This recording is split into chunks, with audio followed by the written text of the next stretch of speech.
बिस्मिल्लाहिर्रहमानिर्रहीम, अस्सलाम वालेकुम। आज हम टाइप 2 डायबिटीज़ की ट्रीटमेंट के बारे में बात करेंगे और अपनी जो पिछली गुफ्तगू है उसको आगे बढ़ाएंगे, जिसमें एक हमने डिस्कस किया था role of surgery in type 2 diabetes. Health in Pakistan हमारा चैनल सब्सक्राइब करें और बेल आइकन पे क्लिक करें। अच्छा, अब ये डिस्कशन इंतहाई ज़रूरी है, बहुत इम्पोर्टेंट है समझने के लिए कि हर टाइप 2 डायबिटिक पेशेंट्स के लिए ये सर्जरी सूटेबल नहीं है। तो इसके लिए जो सिलेक्शन ऑफ द पेशेंट क्यों ज़रूरी है, क्योंकि हमने पहले जो डिस्कशन किया था कि हमने जब इंसुलिन रेजिस्टेंस ख़त्म करके इसका ट्रीटमेंट करना है तो हमारे पास जो बीटा सेल्स हैं उसका रिज़र्व होना चाहिए। ऐसा ना हो कि पेशेंट ऑलरेडी टाइप 2 से टाइप 1 में कन्वर्ट हो गया, इतने सेल्स उसके डैमेज हो गए कि अब उसका इंसुलिन के बगैर गुजारा ही नहीं है।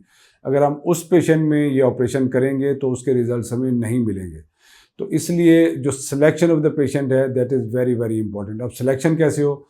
सिलेक्शन के लिए कुछ क्राइटेरियाज हैं जो इंटरनेशनली डिज़ाइंड हैं, ठीक है। उसके लिए ये है कि जो बीटा सेल का रिज़र्व जो है, लुबे का रिज़र्व हमें पता होना चाहिए। अगर 50% तक रिज़र्व है और 40 to 50% तक भी है तो 90% इसका सक्सेस रेट है। सक्सेस रेट से मुराद ये है कि कोई भी हम जब ट्रीटमेंट करते हैं उसके दो ऑब्जेक्टिव होते हैं। एक होता है क्योर से मुराद ये है कि इंसुलिन की भी ज़रूरत नहीं है, टैबलेट्स की भी ज़रूरत नहीं है और उसकी कॉम्प्लिकेशन भी पेशेंट को नहीं होंगे इंशाल्लाह। दूसरी होती है इम्प्रूवमेंट से मुराद ये है कि जब इंसुलिन कोई बंदा अगर 100 यूनिट ले रहा है तो वो 10 यूनिट पे आ जाएगा, 5 यूनिट पे आ जाएगा। और दूसरा ये है कि जो कॉम्प्लिकेशंस की परसेंटेज है उस पेशेंट में वो काफ़ी हद तक कम हो जाती है। तो इस ट्रीटमेंट के दो ऑब्जेक्टिव हैं, एक होता है क्योर और दूसरा होता है इम्प्रूवमेंट, और तीसरा होता है कि उसके लिए वो इंडिकेटेड ही नहीं है। तो इसकी सिलेक्शन कैसे हो या इसमें कैसे हम पता कर सकते हैं? तो उसमें जो बीटा सेल्स के जो रिजर्वायर है पेनक्रियास के अंदर, उसका पता करना ज़रूरी है। वो कैसे पता चलेगा? वो हमने कुछ ब्लड टेस्ट करवाने हैं। ब्लड टेस्ट में पहला हीमोग्लोबिन A1C लेवल करवाना है। उससे हमें पता चलेगा कि पिछले 3 महीने में शुगर का कितना लेवल था, कितनी पुअरली कंट्रोल है, इनएडिक्वेट है या एडिक्वेट है, कितना कंट्रोल है शुगर का पिछले 3 महीने में। दूसरा जो है वो सीरम सी पेप्टाइड लेवल।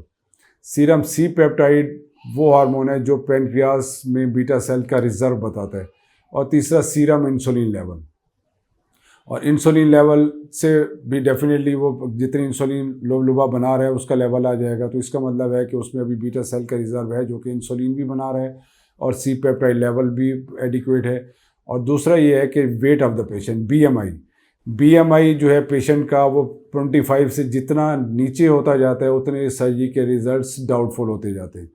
तो एक तो BMI मोर देन 25 होना चाहिए, C peptide level adequate level में होने चाहिए, सीरम इंसुलिन लेवल एडिक्वेट होना चाहिए और उसका कंट्रोल अगर पुअर है HbA1c के लेवल से। तो इस 3 या ये जो 4 चीज़ें, इसकी बेस पे पेशेंट की सिलेक्शन होती है। ये टेस्ट करवा के तो पेशेंट को सिलेक्ट करके तो फिर उनकी सर्जरी की जाती है। सर्जरी आपको पता है कि ये की होल सर्जरी है, लेप्रोस्कोपिक सर्जरी है। जिस तरह किसी भी गॉल ब्लैडर की या अपेंडिक्स की सर्जरी होती है, बग़ैर कट के, बग़ैर चीरे के, छोटे से सुराखों के साथ ओपनिंग करके लेप्रोस्कोपिकली इसको किया जाता है। और पेशेंट यूजली 1 या 2 दिन का उसका हॉस्पिटल का स्टे होता है और उसके बाद उसको जो फर्दर डाइट प्लान दे देते हैं आगे, ताकि उसको फिर जो बेहतर से बेहतर तरीके से पेशेंट इजीली कवर कर जाए। तो इसके लिए इसकी क्यूरीज़ आपके पास जितनी भी हो, जितने भी क्वेश्चंस हों इसके बारे में, आप दिए गया नंबर आपकी स्क्रीन पे आ रहे होंगे, इसको नोट कर लीजिए। किसी भी टाइम पे सर्जरी के हवाले से, टाइप 2 डायबिटीज़ के हवाले से, उसकी डिफरेंट ट्रीटमेंट ऑप्शंस के हवाले से कोई भी क्यूरीज़ हैं वो आप हमसे डिस्कस कर सकते हैं, हम उसका आपको जवाब देंगे इंशाल्लाह। हेल्थ इन पाकिस्तान हमारा चैनल सब्सक्राइब करें और बेल आइकन पे क्लिक करें। और दूसरी बात, जो ट्रीटमेंट के हवाले से जो मैं बात लाजमी करता जाऊँ कि जब हम ये ट्रीटमेंट ऑफ़र कर लेते हैं, पेशेंट ट्रीट हो जाते हैं, तो हम उनको यही बताते हैं कि आपने ये नहीं समझना कि आप डायबिटिक नहीं हैं। वो इस वजह से कहते हैं कि खुराक में एहतियात और एक्सरसाइज आपने वो रेगुलर अपनी लाइफ में लानी है, क्योंकि लुबा आपका ऑलरेडी वीक होता है। तो हमने ऐसा नहीं कि सर्जरी करने के बाद आप कहें जी मैं मीठा भी खाऊं, मैं अपने पेट भर के खाना खाऊं, आप पार्टीज़ में जाऊं, उसी तरह हर चीज़ जो है वो मैं एक बग़ैर बेफिक्री की हालत में खाऊं। तो ऐसा बिल्कुल नहीं है। आपने अपनी लाइफ को ऑर्गेनाइज करना है और जो भी चीज़ें आपकी सेहत के लिए मुज़र हैं, सूटेबल नहीं हैं, उनसे एहतियात करनी है ताकि आपके जो लुबा जो ऑलरेडी वीक है उसके ऊपर एक्स्ट्रा बर्डन ना आए। तो अपना ख्याल रखिएगा। अल्लाह हाफ़िज़।